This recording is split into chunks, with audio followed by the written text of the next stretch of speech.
De volta para o primeiro bloco, aqui, como eu anunciei, os nossos convidados, quero dar aqui inicialmente boa noite à presidente do Sinteac, a professora Rosana Nascimento. Boa noite, professora. Bem-vinda ao Tribuna Livre. Boa noite, a gente agradece a oportunidade. Professor João Correia, como eu falei da última vez que o senhor esteve aqui, Tribuna Livre e Democrática. Boa noite. Não posso deixar de cumprimentar a professora, que tem sido uma representante assim, muito legítima para a categoria dos trabalhadores da educação, e dizer que é bom estar de volta ao Tribuna Livre e que o Tribuna Livre acompanhe um pouco essa tentativa de saída da crise em que o Brasil foi mergulhado. Acho isso muito interessante, no que eu puder colaborar. Mas esse elogio, professor, é uma cantada para ir para o seu partido? Não é nem uma cantada, porque se fosse cantada seria a 19ª. É a 19ª cantada. Já foi convidada. Para que ela fosse para lá, o PMDB adoraria tê-la, adorará tê-la. Mas eu não teve nesse assunto. O professor está sem partido, sem filiação partidária? Não tem filiação Não partidária. tem filiação partidária mais, né? No momento não. Ah, tá. Pretende? Sim. Todo cidadão tem o direito de ter sua filiação a um partido. Mas não. Já atravessou aqui o tema, mas aí é bom, né, Luiz? Claro. A senhora é candidata a deputada estadual, federal? Diga Não, que é. a minha pessoa não se candidata. Né? A gente tem um grupo político, tem a categoria, não é? E a gente é serviço da nossa base. Categoria. Se entender que é necessário, a gente não corre do desafio. Eu, de uma forma insuspeita, quero dizer, Narciso, João e Astério, que seria um excelente parlamentar. Eu agradeço as considerações. PEC 241, aprovada na Câmara em 2 votações, aos prós e os contras. De antemão, sabendo que o Narciso é 100%, não, 99%, porque tem um ponto que você não é a favor da PEC 241, e eu queria saber qual é o ponto, e já estendendo a pergunta também, né, Osmi aí. Não, você está perguntando a mim, o entrevistado. Não, mas é porque você já marcou a posição dizendo que tinha uma coisa que não concordava. Então explique. Você, como debatedor, vai colocar o seu ponto aqui para saber se os outros concordam, né? Qualquer família, qualquer pessoa, qualquer empresa, qualquer cidadão, e partindo da premissa que o Estado é a família amplificada, não é isso, João? Ou famíliazinha complicada, hein? Amplificada e complicada. Então, a ideia é meio simplista, né? A gente sabe que existe uma lei que domina e que determina o sucesso ou insucesso de qualquer economia. É que você não pode gastar mais do que o que tem. Esse é o princípio elementar. Ou pelo menos de forma continuada. Princípio elementar da vida. Da vida. Então, a PEC 241, e eu não sei se é esse o entendimento que tem a professora Rosana, é que ela estabelece como condição sine qua non o cumprimento dessa premissa. Agora, se você me perguntar se isso vai trazer algum sacrifício até a estabilidade da PEC 241 e o que ainda mais precisa ser feito, aí são outros 500. Narciso, antes de prosseguir, eu vi os dois, eu quero muito mais dar uma mensagem ao telespectador dizendo o seguinte: PEC é um projeto de emenda constitucional que já tramitou na Câmara dos Deputados em primeira e segunda votação, porque altera a Constituição brasileira, e ela tem como escopo dar um basta na gastança do governo, que gasta mais do que arrecada, daí as consequências que todos os brasileiros sentem. É bom ter essa explicação, tá? E está sendo encaminhada para o Senado, pois não? Onde terá, Sim. novamente, 2 votações, Sim. sem os tais dos intervalos tão longos quanto os da Câmara, e, se ela for aprovada, então ela virará, digamos assim, um mandamento constitucional. É isso, para completar a sua explicação. E eu vou aqui muito mais. Do meu ponto de vista, Narciso já deu o dele aí, meu ponto de vista, viu, para ouvi-los, é que a PEC é fundamental para o Brasil nesse momento. Ela vai readquirir a credibilidade até de investidores externos para investir muito mais no Brasil. E ela tem esse escopo que eu falei. Não podemos, cidadão, você que está em casa, se você começar a gastar mais do que você ganha, você acaba tendo problemas financeiros. E a grande mentira que estão dizendo, eu quero começar a ouvir os dois sobre isso, a grande mentira que estão soltando aí, João, é de que a PEC vai prejudicar a educação e a saúde. Eu gostaria de ouvi-lo. Bom, eu acho que é fundamental que a gente explicite para a população o seguinte aspecto.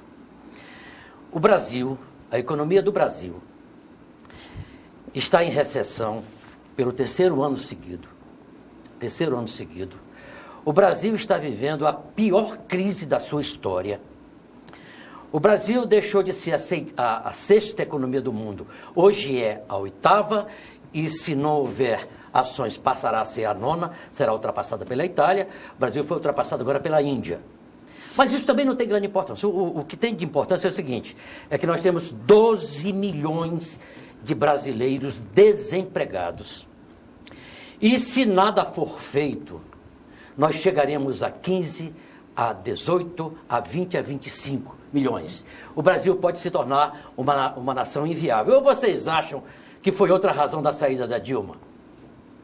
A Dilma saiu exclusivamente porque a população brasileira percebeu que ela não tinha a menor condição, tá certo, de recolocar o Brasil, pelo menos estancando essa monumental hemorragia que o Partido dos Trabalhadores, no segundo governo Lula e nos governos dela, levaram o país. A chamada... Aí teve a contabilidade criativa, o Brasil perdeu o grau de investimento pelas agências de rating, né, quer dizer, o selo de bom pagador. O Brasil entrou numa perspectiva de desemprego, numa inflação que não cedeu, começou a ceder nos últimos 2 meses, tá certo? E mais pela compressão da demanda, tá? Pelo empobrecimento do que por outra razão. Pois bem, o Brasil está vivendo uma crise brutal que se reflete no desemprego. E eu acho que não existe para uma família nada pior do que o desemprego. Pior do que você ter um empobrecimento é você não ter um tostão para sustentar a sua família. Então, o que acontece? Ou se faz alguma coisa para estancar essa hemorragia, ou, se continuar do jeito que está, o Brasil tornar-se-á a Venezuela. O nosso modelo está aqui do lado, ao norte. O Brasil tornar-se-á a Venezuela, onde uma política igualmente responsável, cretina, como foi feita a política da Dilma Rousseff, com o senhor Manteiga e companhia ética terva, quer dizer, que foram os criminosos que conseguiram algo inédito, conseguiram matar a pujança, tá certo? A vitalidade da economia brasileira. Então, o que é que o Michel Temer está fazendo nesse momento? Bom, primeiro ato, e vou lhe dizer uma coisa. Há controvérsias. Não. Então, vamos expô-las. Vamos trazê-las, as controvérsias. Quero ouvir a professora Rosana. Os contrapontos. Então, o que acontece? Na verdade, se o Michel Temer tivesse coragem e condições políticas, ele não teria feito... Legitimidade? Legitimidade total e absoluta. Ele não teria feito essa proposta de manter o valor nominal mais a inflação. Sabe o que ele teria feito? O que a Espanha fez, o que a Grécia fez. Eu corto 20% em termos reais de cima a baixo do orçamento da União.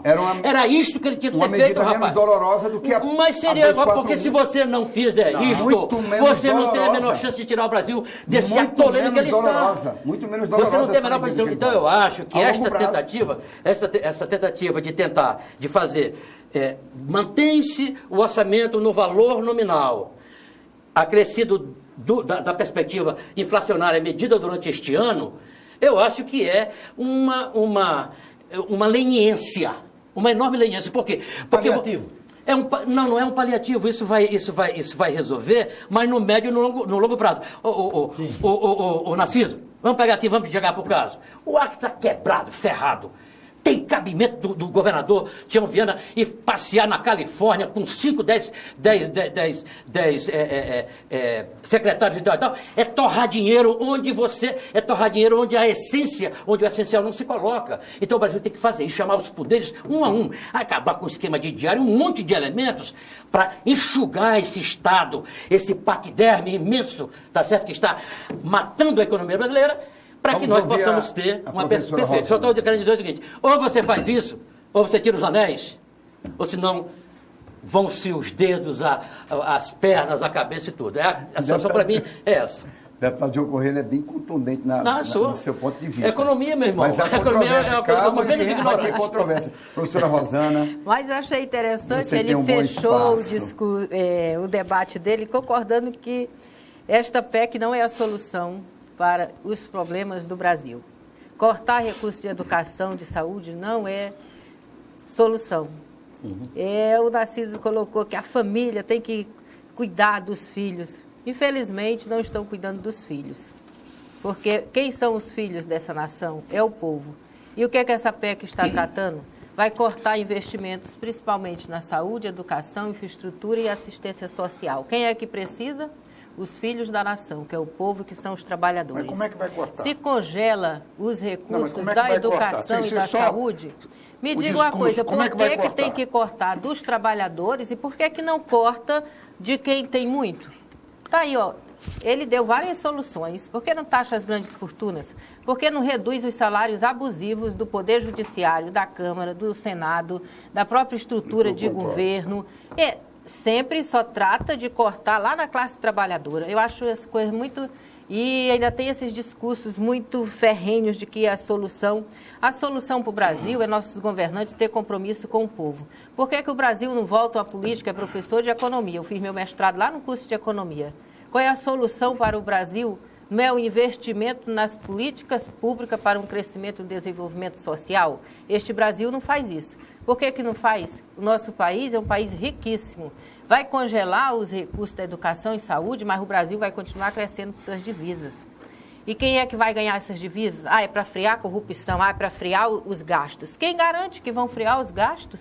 Se não cortar os gastos excessivos da manutenção de um governo, se não cortar os gastos excessivos entre os poderes, a classe trabalhadora que tem que tomar o remédio amargo, como é dito, tem que ter um remédio amargo, por que eles não podem tomar o remédio amargo? Então, existem soluções que não sejam essas que todos os governos, aí eu vou dizer para o senhor, não é só o governo de Dilma, de Michel Temer, de qualquer Fernando Henrique, todos os governos são iguais, criam amparados para proteger o Estado. E o Estado Democrático Brasileiro diz o quê? A Constituição Federal? Está lá, tudo muito bonito, garante tudo para o povo, a saúde, a moradia, a infraestrutura, tudo é garantido. Quem é que cumpre? Qual é o governo que cumpre a Constituição Federal? O que é que diz da educação e da saúde? O Brasil ainda é um país que ainda tem o Fundo Previdenciário, que tem o SUS, ainda tem a educação pública. E cortando, reduzindo, congelando esses gastos, quem é que vai assumir a educação, a saúde? O setor privado. É o que o grande capital deseja, se apoderar das riquezas do Brasil. Não é dizer que... É claro, o senhor é professor de economia e sabe muito bem disso. Quem é que se beneficia com tudo isso? Esses cortes, esse congelamento vai beneficiar quem? Diz que é para pagar os juros da dívida. Vai para onde? Para banqueiros, para rentistas. Essa é a realidade do Brasil. Infelizmente, as pessoas não gostam de discutir olhando o lado da classe trabalhadora e do povo, quer sempre discutir aonde vai ter o crescimento, a concentração de renda, que o Brasil é um grande concentrador de renda. Você me permite que faz. Aqui? Eu estou lendo aqui a PEC, essa proposta de emenda. E no seu parágrafo, o artigo 102, seu parágrafo 6, diz o seguinte: não se inclui nos limites previstos neste artigo, transferências constitucionais, quer dizer, aquilo que vem para os estados e os municípios. Para a educação, inclusive, educação e saúde. Não, ainda vou para frente. Congelado. Não. Baseado no índice inflacionário do ano anterior. Não, peraí. Permita-me, se você me permitir esclarecer aqui, lendo a PEC, não fazendo discurso, aqui não se inclui outras transferências obrigatórias derivadas de lei que seja apurada em função. O que é que acontece? Educação e saúde tem vinculação constitucional, torno acho que dos 18%. 18%. Para transferência. Ora, se o Brasil, Narciso, estiver produzindo hoje R$100 por ano, essa transferência é uma coisa, porque ela não está congelada. Se amanhã a economia retomar, o Brasil crescer e estiver arrecadando R$200, claro que duplicarão também os recursos para educação e saúde, além da correção embutida Mas a chata Então, da essa correção história, é da inflação anterior. Essa história de dizer que em cima, isso é um discurso, me desculpe, Rosana, porque é vinculado e não está previsto na PEC 241 essa diminuição dessa forma que estão querendo colocar para a opinião pública apenas para sensibilizá-la. Mas veja o cálculo que é referente ao índice inflacionário do ano anterior. Sim, mas ela é vinculada. Sim, mesmo que tenha os recursos. Vai ter contratação vai ter concurso público? Não, então vai ter. Está congelado. Quem vai atender a população para a saúde, para a educação? A PEC 241 na prática, sim. ela está diminuindo o tamanho do Estado reduz, com o teto de gasto. Isso é muito bom. Está reduzindo. Mas reduz. Não, mas não é bom. Olha, reduz. Se fosse fazer o cálculo de 2002 a 2015, ela está com diminuindo esta PEC, a educação perdia 47%. O Estado não vai poder se endividar mais para poder cobrir as situações. Sério, qual é a questão? Não é correto, professora. A professora estava concluindo aqui. Tá, ok. Mas não é correto que a PEC reduz recursos para a educação e para a saúde. Por que não é correto? É porque a PEC faz isto no conjunto do orçamento. Então, para manter a perspectiva de saúde e de educação, vai ter que ter uma redução em estradas, em portos, numa série de elementos. Haverá redução. Vai haver redução, por quê? Porque você não faz omelete sem quebrar os ovos. Essa quebrada de ovos é o que ela coloca. Porque você não vai... A quebrada do ovo em cima do trabalho. Mas isso é falso também. Vai sofrer. É falso. É falso, vai dizer por quê. Vou lhe explicar por que é falso. Você tem muito discurso petista. Vou lhe explicar por que é falso. Não, é discurso de quê? Quem vai sofrer a classe trabalhadora? Não é verdade. Só isso. Não é verdade. Claro que sim. A classe trabalhadora empregada, tá certo? Ela está sofrendo o processo de empobrecimento pela inflação. Isso é um dado, ok? Todos. Isso é um dado concreto. E o reajuste da aposentadoria vai ser baseado na do ano anterior. Qual é a classe trabalhadora que desempregada, tá certo? Ela está sofrendo pela fome, pela miséria, pela destruição da família e cada vez mais gente se tornando desempregada. Ora, qual é o grande problema da dívida brasileira, da dívida pública? Não é o tamanho dela. Ela está 72% do PIB. É alto. Na comparação do Brasil com os demais países do mesmo nível de renda, ela é alta. O problema é a velocidade monstruosa que essa dívida passou a ter, que hoje ela está em 3 trilhões e meio. A 14,20% é a rolagem dessa dívida, professora. Esse negócio do discurso... Não, pode fazer um cálculo esse discurso do banqueiro é um discurso falso. Não, senhor. Sabe por quê? Quem que ganha dinheiro nesse Brasil? Deixa eu explicar. É a senhora que tem um CDB. É o fulano de tal que tem qualquer tipo de investimento da população brasileira. Poupança, etc. Mas os bancos estão tendo os bancos extraordinários para dividir com seus acionistas. É extraordinário. O Brasil tem uma dívida. A dívida pública que nem deveria existir. O Brasil tem uma dívida de 3 trilhões e 500 bilhões de reais, das quais 5% é dívida externa, o resto é dívida interna. O resto é dívida dos cidadãos do mundo. A maior do mundo é dos Estados Unidos, a dívida externa. A dívida brasileira é muito menor. Se não vai gerar emprego, esta PEC não vai gerar emprego, esta PEC não vai gerar. Pelo amor de Deus, como é que vai gerar emprego se a economia está em frangalhos? Sim, e qual é o papel do Brasil? Fazer um investimento para gerar emprego. Não, só para colocar emprego não vai ter concurso, a população aumenta. Quem vai atender a população? Só um detalhe, não é verdade que vai reduzir recursos para a saúde e para a educação. O que é verdade é o seguinte, é que você vai manter, congelar o orçamento do Estado brasileiro. Sim, obviamente como é que não vai impactar os estados e prefeituras? Me diga. Não, a prefeitura não entra nisso. Não entra. Estados e prefeituras. Também não entra nisso o Estado, só entra o governo federal. Quem pode reclamar disso são as universidades. Essa aí pode reclamar. Nós vamos para o intervalo comercial, voltamos daqui a pouco. Os estados e municípios não, professor. A gente vai para o intervalo. Volta já. Tá bom, pai.